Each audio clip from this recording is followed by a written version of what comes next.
आप देखिएगा रिजल्ट में नाम की जगह पे नंबर लिखा रहता है और नंबर की जगह पे नाम लिखा रहता है, पापा के नाम की जगह पे माँ का नाम लिखा रहता है। इस तरह की कंपनी है जिसे लगातार विश्वविद्यालय झेल रही है। लगातार तमाम जो स्टूडेंट है मेंटली हरास हो रहे हैं, उन्हें दौड़ना पड़ता है, उन्हें लेटर लिखना पड़ता है, एप्लीकेशन लिखना पड़ता है। और आप देखे होंगे पटना विश्वविद्यालय में सुदूर इलाका से बिहार के छात्र आते हैं पढ़ने, कई के पास बहुत मतलब रोजी रोजगार नहीं है, बहुत मुश्किल से वो पटना विश्वविद्यालय में भी पढ़ पा रहे हैं, और उनको इस तरह की परेशानियों को झेलना पड़ेगा। तो आप सोच के देखिए कि विश्वविद्यालय का होना फिर क्यों है।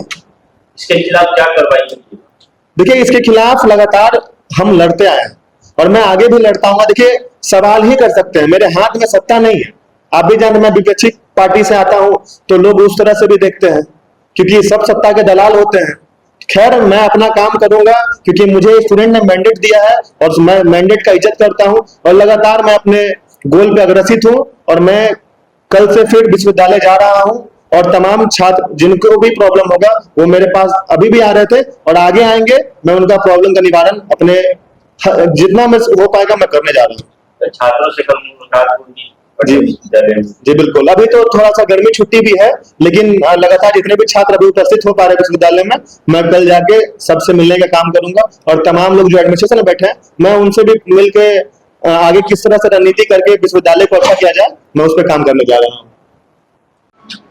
आपको पटना उस मामले में आपको बेल मिली, क्या? देखिए पटना विश्वविद्यालय के छात्र संघ अध्यक्ष होने के नाते उस दिन 28 मार्च को मैं माननीय उस समय के तत्कालीन उप मुख्यमंत्री विजय कुमार सिन्हा जी से सवाल कर रहा था।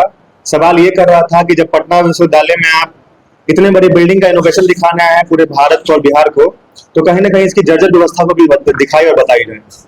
अजय छात्र संघ अध्यक्ष होने के नाते मेरा दायित्व बनता है कि पटना विश्वविद्यालय में जो भी कमियां हैं, कमियां वो मूलभूत कमियां जो छात्रों को चाहिए होता है, वो चाहे मामला सेंट्रल लाइब्रेरी का हो, चाहे वो मामला टैप वाटर का हो, चाहे वो मामला नेटवर्क का हो, चाहे वो मामला जर्जर बिल्डिंग्स का वो, या फिर मगध महिला में डिस्पेंसरी की मांग, वो तमाम छात्र जो हमसे एक एक्सपेक्टेशन रखते हैं कि शांतनु शेखर हमारे सवाल को एडमिनिस्ट्रेशन के पास पहुंचाएगा और उसे सॉल्व करेगा, कहीं ना कहीं उसमें मैं चूकता हूं।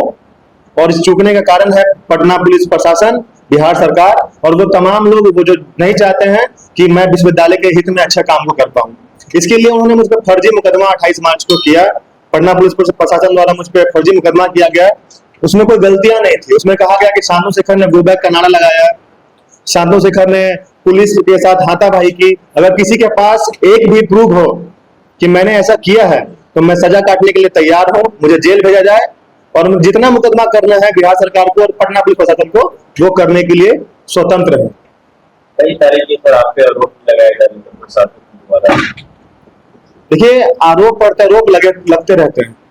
पटना पुलिस प्रशासन लगातार जिस तरह से पटना विश्वविद्यालय के छात्रों पे एग्रेसिव है, उन्हें पकड़ना चाहती है, डराना चाहती है, कहीं ना कहीं ये लोकतंत्र का गला घोटने का काम कर रहे हैं। आप सोच के देखिए कि पटना विश्वविद्यालय के छात्र अगर छात्रों के सवाल को लेके सड़क पर नहीं उतरेंगे, सवाल नहीं करेंगे सत्ता से, तो फिर कौन करेगा? ये बहुत बड़ा सवाल है। अगर मैं एज ए छात्र, एज ए स्टूडेंट लीडर और एज ए पटना विश्वविद्यालय अध्यक्ष, अगर मैं उनके सवालों को लेकर विश्वविद्यालय प्रशासन से और बिहार सरकार से मांग नहीं करूंगा तो कौन करेगा? बहुत उम्मीद के साथ पटना विश्वविद्यालय के छात्रों ने मुझ पे भरोसा जताया है और उन्हें लगता है कि मैं उनके कार्य को कर सकता हूं, तभी जाके उन्होंने भारी मत से मुझे इतना बड़ा मैंडेट दिया है। मैं इतिहास का पहला अध्यक्ष हूं पटना विश्वविद्यालय का जो 1500 वोट से इलेक्शन जीता है, और वो भी नितिन नवीन के गढ़ में स्टेट गवर्नमेंट जिसका सरकार था बिहार में और सेंट्रल में जिसका गवर्नमेंट है, मैंने तमाम लोगों को धूल चटाया है।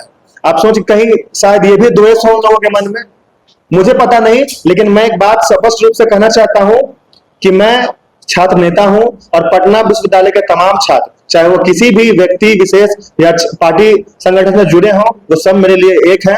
मैं सबके कार्य के लिए हूं, मैं सबका प्रेसिडेंट हूं और मैं सबके काम को करना चाहता हूं।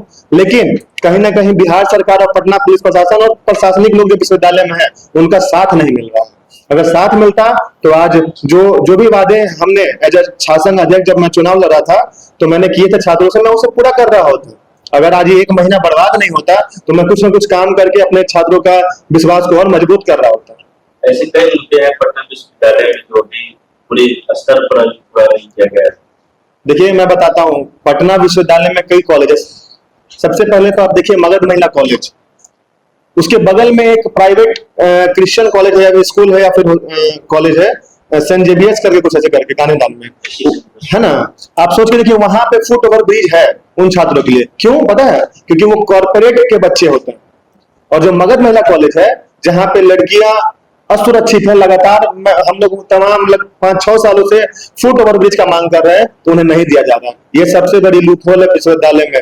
मगध महिला के अंदर हॉस्टल है जिसमें लगा एक बार में बल्क मात्रा में 600-700 लड़कियां रहती हैं। मैंने कहा कि एक डिस्पेंसरी खोल दिया जाए, अगर उनके सर में दर्द होगा तो वो दवा वहीं से ले लेंगे, अगर उन्हें पीरियड्स आएगा, पीरियड क्रैम्प आएगा तो वो दवा लेके वहीं पे वहीं ठीक हो जाएंगे, कहीं जाने का किसी को बोलने की जरूरत नहीं पड़ेगा। तो ये कौन सी बड़ी मांग है? अगर पटना विश्वविद्यालय बिहार में नहीं पूरे भारत में जाना जाता है अपनी गरिमा के लिए, अपने शिक्षा के लिए, तो ये गरिमा कहाँ गई? ये मांग है, ये मांग नहीं है, ये तो बेसिक नीड्स है। ये तो विश्वविद्यालय को खुद करना चाहिए, हमें तो बोलने की जरूरत नहीं पड़नी चाहिए। लेकिन अफसोस हमें बोलना पड़ रहा है, और मैं बोलूंगा तब तक बोलूंगा जब तक इन चीजों को नहीं किया जाता है। मगध महिला में डिस्पेंसरी खोलना पड़ेगा पटना विश्वविद्यालय प्रशासन को, और वो तमाम मूलभूत सुविधाएं जो सेंट्रल लाइब्रेरी का मामला हो या फिर गर्ल्स हॉस्टल जो है उधर जीडीएस वगैरह, उन सब में गार्ड्स का सिक्योरिटी की व्यवस्था करनी पड़ेगी। तमाम आए दिन आप सुनिएगा वहां की लड़कियां जो जाती हैं शाम को तो वहां पे कुछ असामाजिक तत्व के लड़के आते हैं, उन्हें छेड़खानी करते हैं, तो वो सब भी हमसे कंप्लेन करती है। कहीं ना कहीं मुझे ये बुरा लगता है कि मेरे छात्र अध्यक्ष होते हुए भी मैं इन चीजों को ठीक नहीं कर पा रहा हूं। तो इसमें कहीं ना कहीं बहुत बड़ी कमियां विश्वविद्यालय प्रशासन की है, जो कैसे कंपनियों को पता नहीं विश्वविद्यालय का जिम्मा दे दिया है, जिससे सिक्योरिटी नहीं संभल रही है, जिससे रिजल्ट